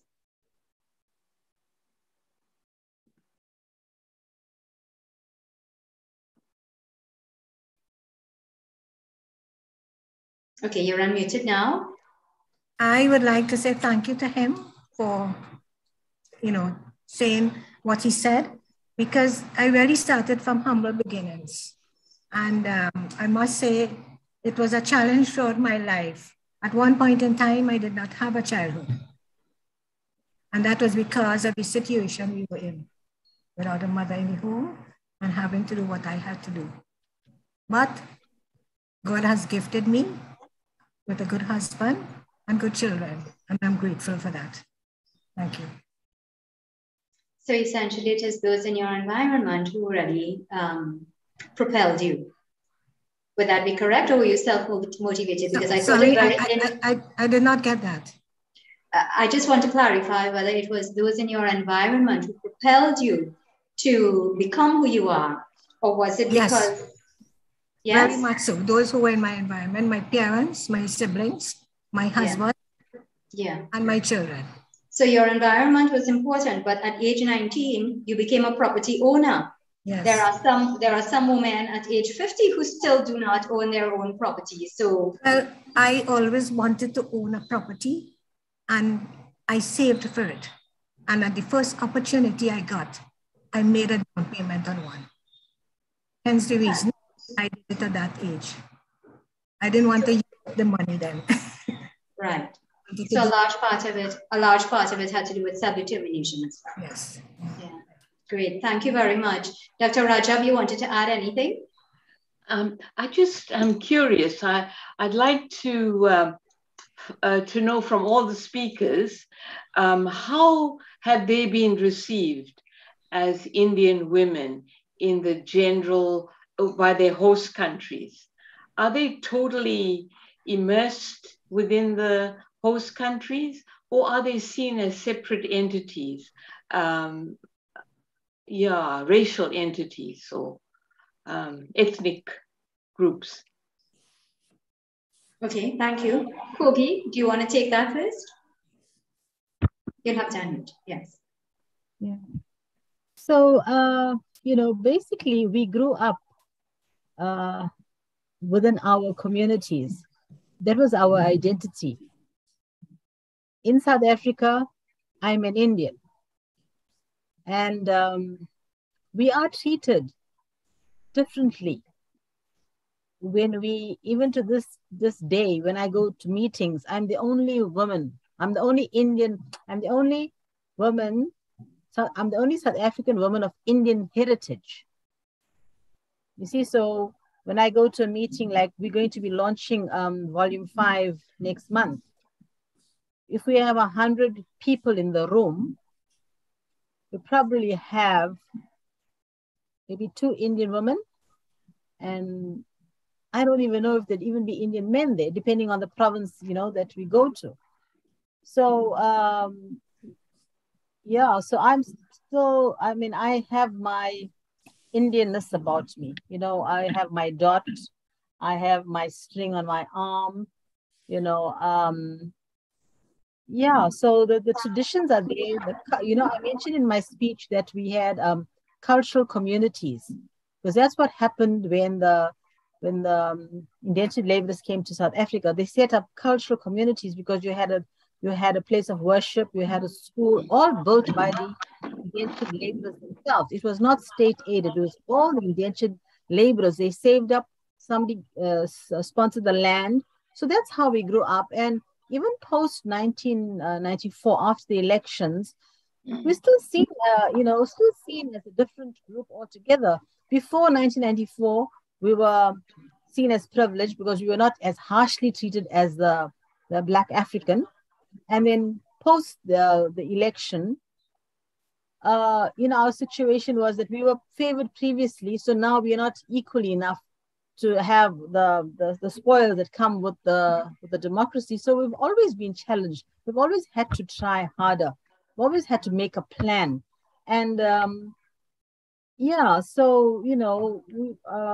still feel Indian, but I'm South African.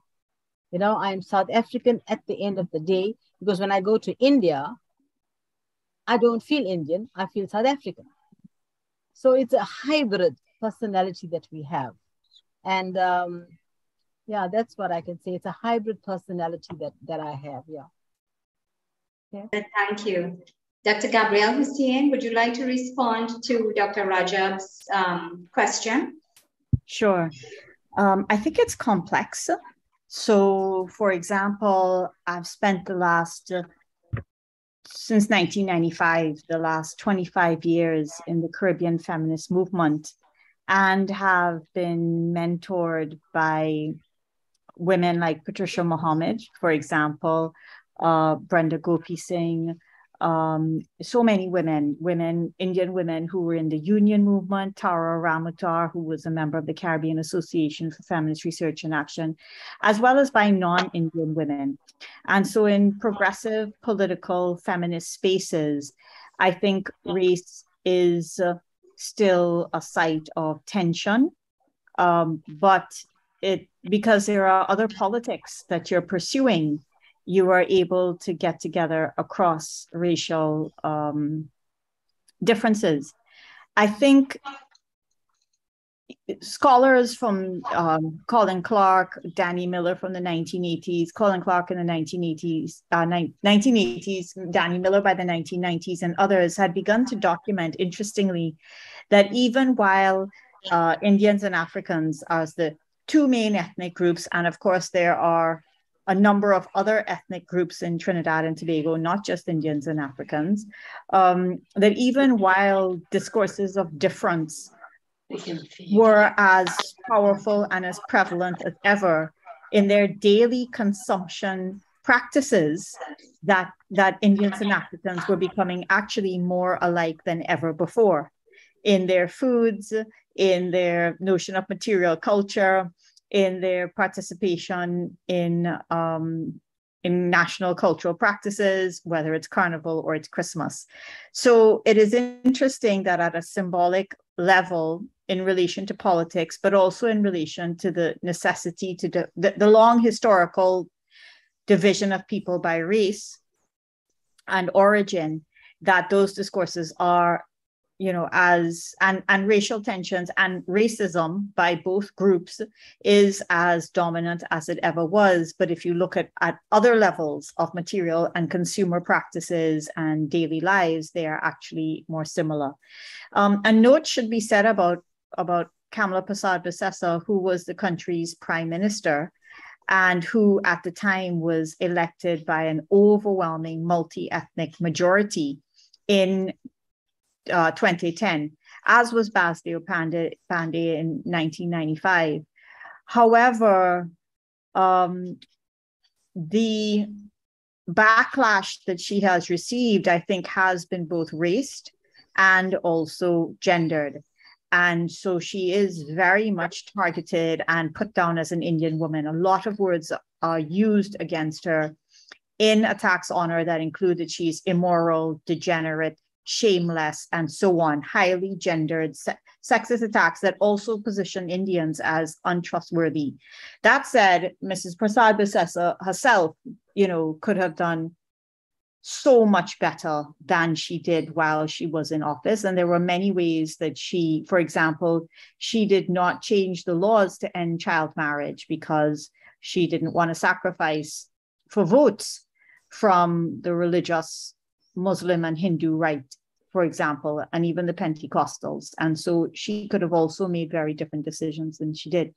The last thing I want to say is that the thing about Trinidad and Tobago is because it's the majority of the population is Indian, because there's a growing mixed population, 20% of the population is mixed, and the combination, those that are Indians and Africans are in fact growing. It is, I don't think there's one answer to it. And I think keeping the contradictions at play is absolutely essential, so that we're not just saying, okay, Indians are accepted in every single field, but we also know in many ways that they're not. And I think maintaining nuance is absolutely essential in a society like ours. When I was head of the Institute for Gender and Development Studies, I followed in the footsteps of Patricia Mohammed, but there were very few women who are outspoken in the feminist movement, who are challenging homophobia, who are outwardly challenging religious right, who are talking about, safe and legal termination. And so I think Indian women are both constrained in many ways from within, by demands for respectability. But I also think that there's a sense that if they are too dominant in the society, then everyone is worried, both non-Indians and Indian men. Yeah, excellent. Thank you very much. We will take a question now from Dr. Tara Singh. Dr. Tara Singh, can you unmute, please?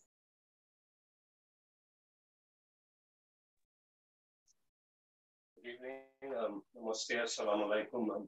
I want to thank all the presenters for their interesting presentation. I just want to make an observation. The presenter from Guyana mentioned that Dr. Jagan had to do something with marriage, finalizing marriage as well. According to Dr. Brinsley Samaru last week, he said that Muslim marriages were legalized, recognized in 1936, and Hindu weddings were in 1945, even though the children were still regarded as illegitimate until 1976. So I think that I just want to make that point for clarification. And as to mobility of women, women are right now in Guyana at university level, there are more women than men in the educational system now. So that traditional, I know in the 1960s, up to then, people were averse to sending your children to school. But now that has been broken down.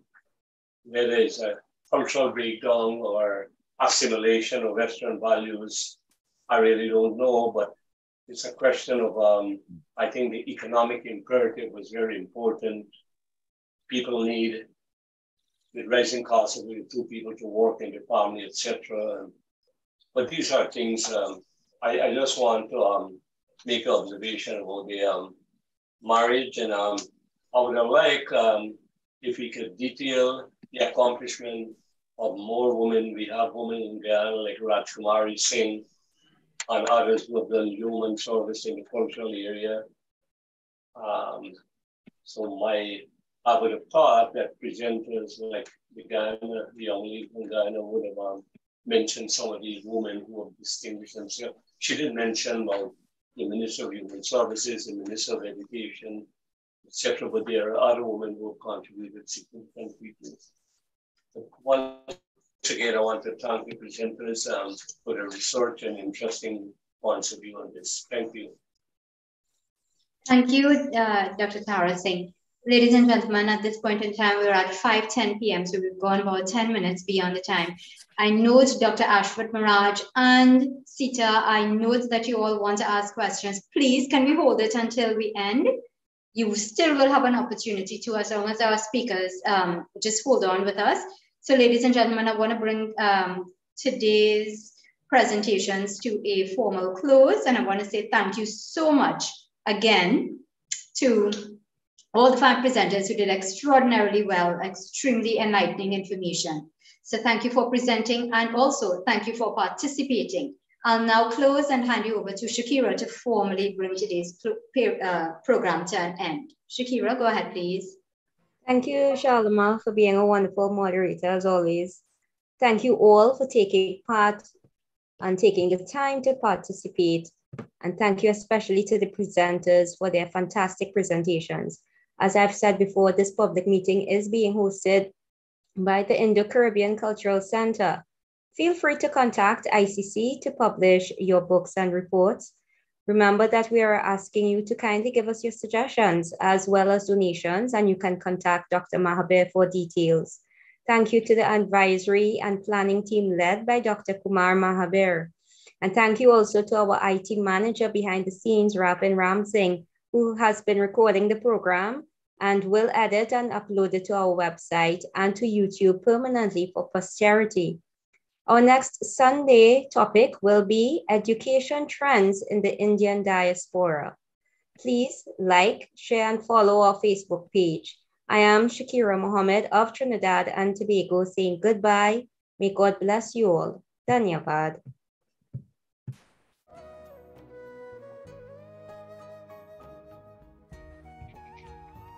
Thank you all.